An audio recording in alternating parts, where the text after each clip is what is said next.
Bless the Lord, Good day, oh my name my is Chief soul, Strongblood. I am St. Vincent and the Grenadines Spirit oh and Most my Citizen. I am soul. the highest permission. Worship His My people, all in all, it was another holy beautiful day for a protest, and I enjoyed name. every moment of my protest. Sing a Let me first remind you song, the front oh of my my sign says, I don't soul, want the white man's money, the white man's oh woman, the white my man's friendship, soul. or the white man's fame. And the Worship reverse of my His sign says, white man, holy why have name. you re-enslaved the Sing African like American, the never Latinos, etc.? before. All in all, it was another beautiful day Oh, for a my protest, and I enjoyed soul, every moment of my protest. worship God's There is nothing particularly interesting holy that I should bring to your attention name. as it relates to my protest. Sing And as a you know, when I song have to protested the and when Lord. I have updated you as to what Oh, my transpired while I soul, protested, worship it is His always my pleasure and my delight holy to bring to name. you And it goes, something of a social bless the nature as Lord, it oh, relates to my St. Vincent and the soul. Grenadines. Bless the Lord, oh, my soul. Oh, my soul, worship His holy name. Sing a song, oh, my soul. Oh, my soul, worship His holy name. Sing like never before. Oh, my soul, worship God's holy name. Sing a song to the Lord.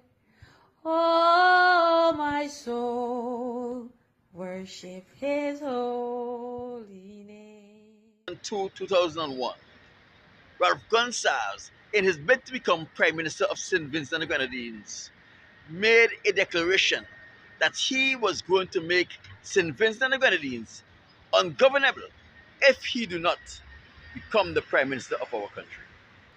And as a result, he made promises to the members of the leading trade unions in St. Vincent and the Grenadines, especially those unions that were responsible for managing the interests of government workers in St. Vincent and the Grenadines. Some were promised the opportunity to go overseas to study.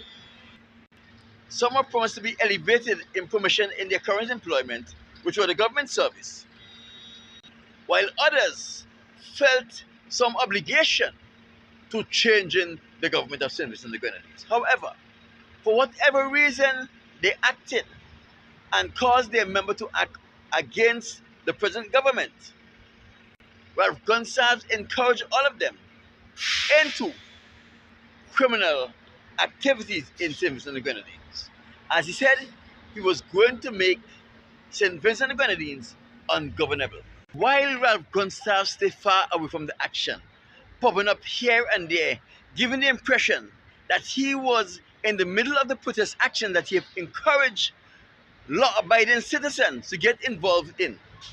He ensured that those people who were supporting him put themselves in the harm's way and in danger of being arrested.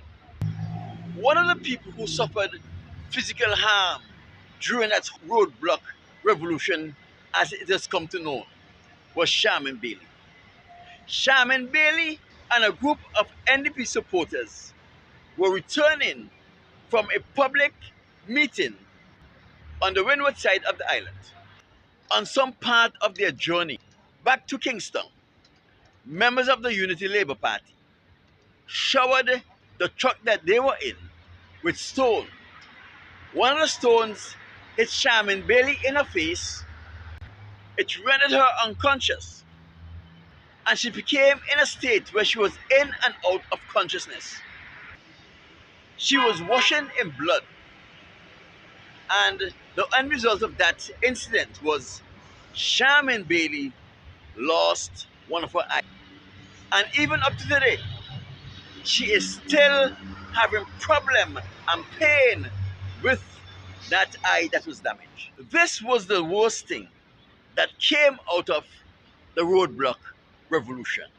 Sharman Bailey had the scar to show that she was a victim of political violence in St. Vincent and the Grenadines.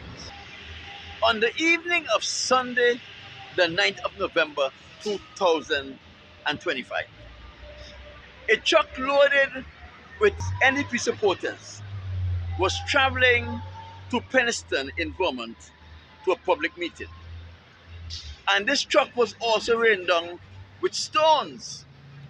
18 days away from the general election in St. Vincent and the Grenadines, this truck was rained down with stones. Fortunately, the only damage that took place was the truck that the passengers were in and two police vehicles that were on the scene. This happened for a particular reason.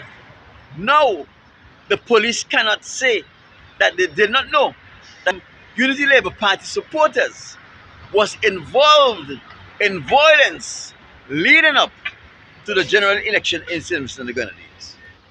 According to police procedure, the Commissioner of Police would have informed Ralph Gonsalves of this incident personally in his daily briefing to the Prime Minister. It would have also been reported in the physical document that is the daily briefing for the entire police force, the Minister of National Security, as well as the Prime Minister, if he is not the Minister of National Security. Yet, Ralph Gonsalves did not utter a word to his supporters for restraint in this time where the people are going to the polls to have a peaceful transition or maintaining of government in St. Vincent and the Grenadines. My people, there's a little proverb that says, silence give consent. So we have to ask ourselves this question. Have Ralph Gonsalves given permission to his supporters by his silence that they should continue along this trend until he is re-elected Prime Minister of St. Vincent and the Grenadines? Because if you are concerned about Vincentians and you are concerned about the safety of the citizens of St. Vincent and the Grenadines, as soon as something like this is reported and you get the inkling that members of your party, people who support you and support your government, were involved in criminal behavior that could cause injury and damage to other people and their properties, it is the responsible thing to make a public announcement that this kind of thing will not be tolerated in St. Vincent and the Grenadines, especially around the election time. In 2002-2001, when Ralph Gonsalves made his threats to make St. Vincent and the Grenadines ungovernable, it was a very serious threat. When the union members and leaders thought that their only responsibility and obligation was to go out on the streets and protest and delay the activities of the country just for a few days, Ralph Gonsalves had bigger and more sinister plans. Here we see in 2001, Ralph Gonsalves wanted fresh general election. He used the trade unions to get fresh general elections. Now it was up to the citizens of St. Vincent and the Grenadines to determine whether or not they want Ralph Gonsalves and his Unity Labour Party or James Mitchell and his NDP party to govern the resources of St. Vincent and the Grenadines. That was not good enough for Ralph Gonsalves. Ralph Gonsalves made up his mind that there is only one way, and that was his way. And he put things in place to ensure that if he do not win the general election, that St. Vincent and the Grenadines would have plunged into a civil war. Ralph Gonsalves had several groups scattered all over St. Vincent and the Grenadines. I knew of two of the groups that was in Kingston. One of these groups were led by Famo. We all know Famo from Layu, one of Ralph Gonsalves' staunch supporters and criminal activists. And the other group that I knew about was led by Ralph Gonsalves himself. The group that was led by Famo was given guns and ammunition, and their instructions were clear. If the Unity Labour Party does not win the general election, that they must go out there and shoot people at will. No, he did not say to shoot only NDP supporters. He said shoot people at will. That means they was to shoot anyone they come across. NDP supporters, Labour supporters, Green Party supporters, whatever supporters they came across, they were supposed to shoot them at will. Who die, we'll bury them. The other group, he gave jerry cans of gasoline. The instruction to my friend was, if the Unity Labour Party lose the general election in 2001, his responsibility was to set Bonidi number 1 and number 2, along as various supermarkets, on fire. So we must just imagine that the other members that were under Ralph Gonsalves' supervision in this political unrest would have been given other targets in which they were supposed to destroy. He didn't care anything about human life or the loss of property by Vincentians who would have supported. All he concerned about was winning the general election. Thank God the people spoke in favor of Ralph Gonsalves, and we abort total chaos in our country. We all have to remember that this potential violence saga that could have happened in St. Vincent and the Grenadines started with the Unity Labour Party supporters pelting stone at a truck filled with NDP supporters returning from a meeting. When Sharman Bailey was injured in that truck, there was no caution to Ralph Gonsalves supporters coming from Ralph Gonsalves and the Unity Labour Party. They were quite okay with that. Here we have a situation where in 2001, Ralph Gonsalves was willing to injure and kill his own supporters because he thought otherwise. It shows that even though you were supporting Ralph Gonsalves did not value your life, your safety, or the safety of your properties. You were expendable and dispensable to him, and he was willing to even dispense of you to get his own way. Now Ralph Gonsalves is Prime Minister, and his supporters launched an attack on a truckload of people that were supporting the NDP, going to a meeting in Penistone. Government vehicles were damaged in the process. Ralph Gonsalves would have been informed of this by the Commissioner of Police. Yet his silence is deafening and it is troubling. Take a look at Ralph Gonsalves' face. Ralph Gonsalves is a man who is desperate. Ralph Gonsalves is a man who is afraid. And he looks like a man who is willing to do anything to keep his hold upon the government of St. Vincent and the Grenadines.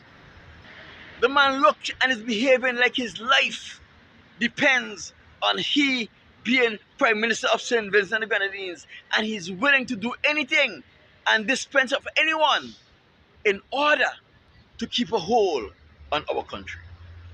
If in 2001, Ralph Gonsalves was willing to cause chaos in St. Vincent and the Grenadines, which would lead to destruction and loss of property, as well as injuries to people and loss of life, what is he willing to do?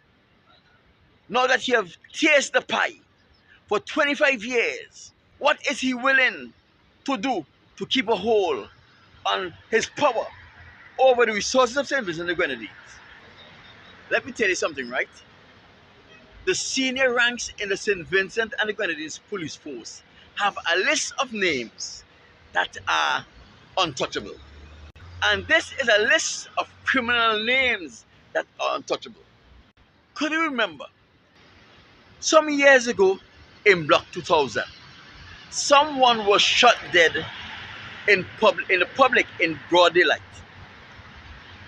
The suspect was known, yet that suspect was never arrested. He was never charged, he was never tried. The family of that victim had to grind their teeth and bear their loss. A few years ago, There was also a double murder in Old Montrose, and there was an armed retired police officer who I knew very well. I will not call his name. He was on the scene. He drew his gun and he shot one of the suspects. The suspect was taken into custody. He was taken to the Milton Katie Memorial Hospital where he was treated. He was on the ward for a period of time under police supervision. That murderer disappeared into thin air. He was never charged.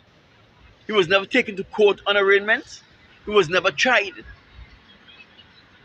The families of those two victims had to grind their teeth and bear it. Now, 3 years later in an election year, the police told us they have arrested and charged a man in the New Montrose double murder. Let us not forget the police initial report and report in the media, as well as eyewitness reports said there were two armed, masked men opened fire on a group of people in Montrose, killing two.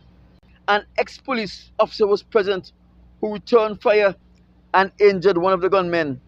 The question I want Ralph Gonsalves and the Commissioner of Police to answer is, where is the suspect that was injured by the ex-police officer who was taken to police custody, treated at the hospital, was hospitalized for a period under police guard? The report said it was two armed masked men, not one armed masked man. Ralph Gonsalves thinks everyone is stupid. The troubling statistic we have with unsolved murder in St. Vincent and the Grenadines is not that the murders are unsolved. It is a case where the suspects were known, but they were on Ralph Gonsalves' list of do not touch. And therefore, the investigators have to pretend that they don't know who were responsible for those murders. And then those cases are left open indefinitely. And they are left open indefinitely without the relevant notations on the case file to point to the suspect in this case. Whether you're NDP or Unity Labour Party supporters, you are Vincentians and you are responsible for his loss. My name is Chief Strongblood. I am St. Vincent and the Grenadines' favorite most citizen. I am the diaspora. My people, I would like you to like this video. Share this video. Leave a comment on this video. Let me know what are your thoughts about what was said in this video. Remember to like or subscribe based on which social media platform you're viewing this video from. There are many more videos like this right here. So go and peruse those videos and let me know what are your thoughts. Chief Strongblood will talk to you on Friday.